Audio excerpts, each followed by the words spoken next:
Unit 8, Chemical Bonding, pages 176 to 180, focusing on Lewis structures. Lewis dot structures of molecules. Lewis structures of molecules show how the valence electrons are involved in the chemistry of the molecule. These structures are useful for indicating a few things: the arrangement of the atoms, the electrons that are in shared covalent bonds, and then representing the electrons that are in non-bonding molecular orbitals, also known as lone pairs. And what we can tell with lone pairs is that non-bonding electrons do not contribute to the bonding, but they do influence the chemistry and the geometry, as we'll see in later chapters. So these are going to be considered bonding electrons because they are a pair shared between these two atoms, here and here, and these will be considered non-bonding electrons because they are not being shared with other atoms. So these bonding pairs of electrons are typically represented with a dash. And so when we draw our Lewis structures, it is also acceptable to draw it in this way to show your bonding pairs of electrons, and then these would be your non-bonding or lone pairs of electrons.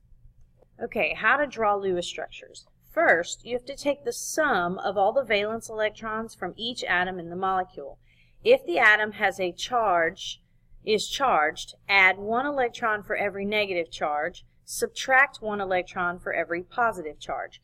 So for example, here, the valence of sulfur and of oxygen is 6. So we're going to have 6 plus 2 times 6, which is a total of 18. There is no charge, so 0 there. Here we're going to have 6 for the sulfur, 6 times 4 for the oxygens, and we're going to add 2 because of this negative 2 charge. So the sum of this valence is going to be 32.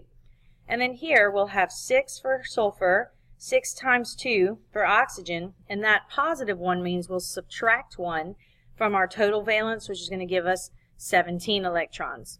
A plus 1 charge means 1 electron is missing, so subtract 1 electron. A negative 2 charge means 2 extra electrons exist, so add 2 electrons. We're going to write the symbols for the atoms to show the arrangement of the atoms in space. The central atom is usually the atom with the lowest electronegativity. Higher electronegativity atoms like to be on the outside because they don't like to share electrons. They don't like to make as many bonds. We're going to draw lines to represent the bonds between the atoms. So for OF2, oxygen is less electronegative, so it will be the central atom, and then we have 2 fluorines that are bonded to that oxygen. Also, fluorine can never be a central atom. Ammonia, NH3, nitrogen is going to go in the center of the atom, and you're going to be surrounded by 3 hydrogens. Hydrogen, like fluorine, will never be a central atom.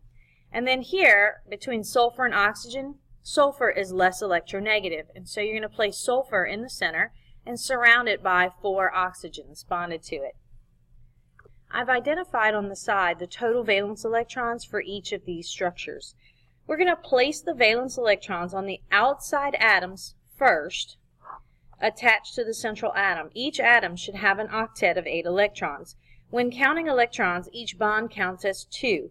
These electrons are shared between both atoms in the bond. For example, the bond between F and O and OF2 counts as 2 electrons on the fluorine and 2 electrons for the oxygen. I need a total of 20 electrons in this structure. So I have 2, 4, so far as my bonded electrons, and then we'll add pairs to the outside atoms first. 6, 8, 10, 12, 14, 16, and I'm still trying to get to 20, so I'll begin to add on to my central atom. That's going to be 18 and 20. Notice that each of the fluorines were given 6 pairs to go with the 1 bond because that gives the fluorine 8 electrons, which is an octet. Same for the other fluorine. I don't necessarily keep adding to the oxygen until it has an octet. I have to stop at this number of valence. If it doesn't have an octet, then we're going to modify the structure to support that. But as it happens, we do end up with an octet on the oxygen as well. 2, 4, 6, 8. For the NH3 molecule, we need 8 electrons total.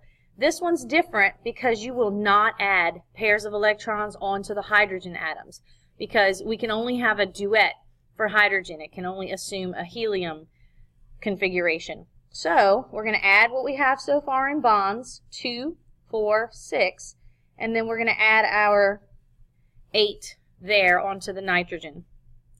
For the last one, we need 32 electrons total. So far, we have 2, 4, 6, 8 in bonded atoms, 10, 12, 14, 16, 18, 20, 22, 24, 26, 28, 30, 32.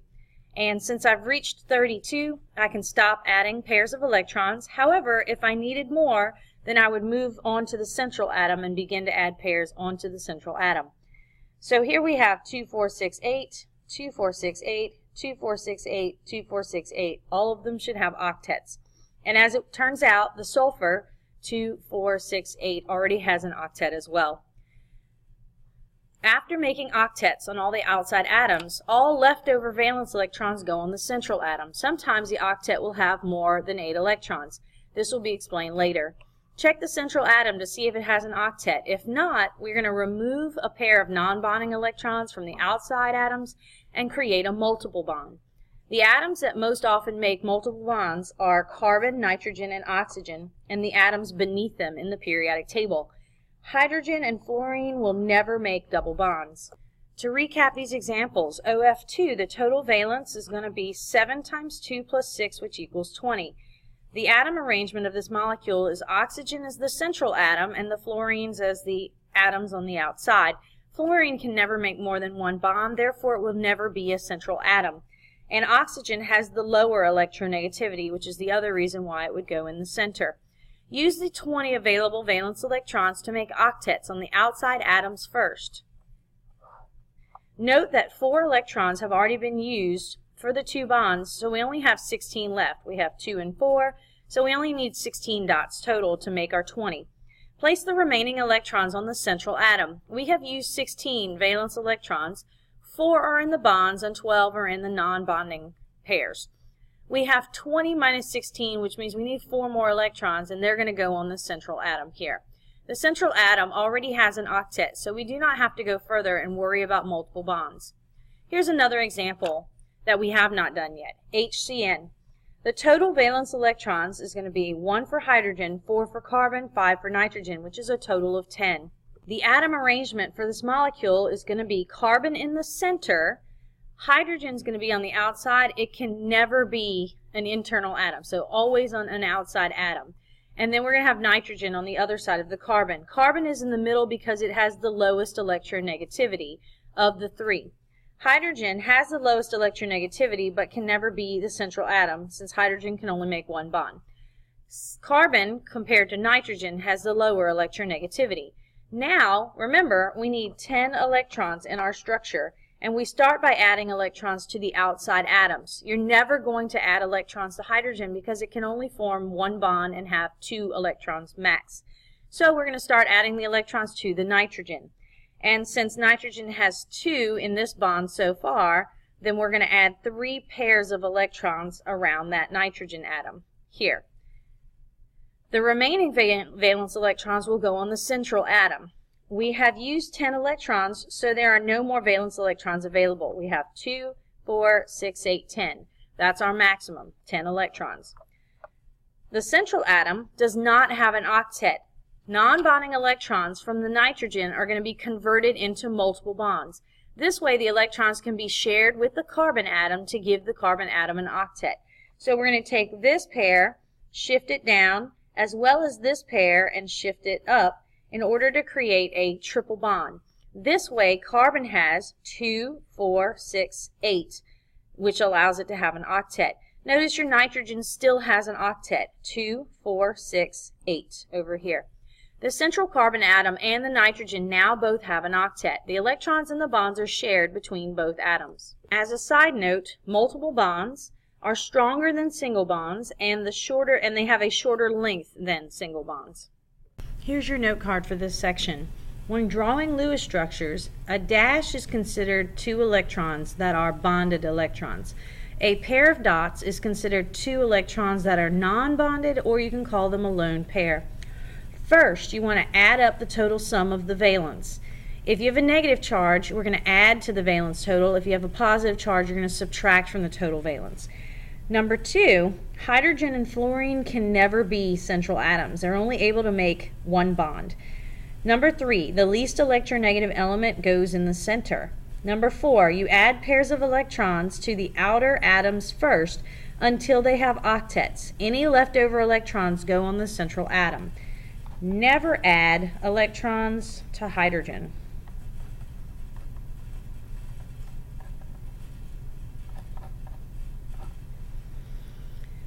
Finally, you're going to check for an octet on the central atom. If it's less than 8, you're going to shift lone pairs to the central atom to create multiple bonds.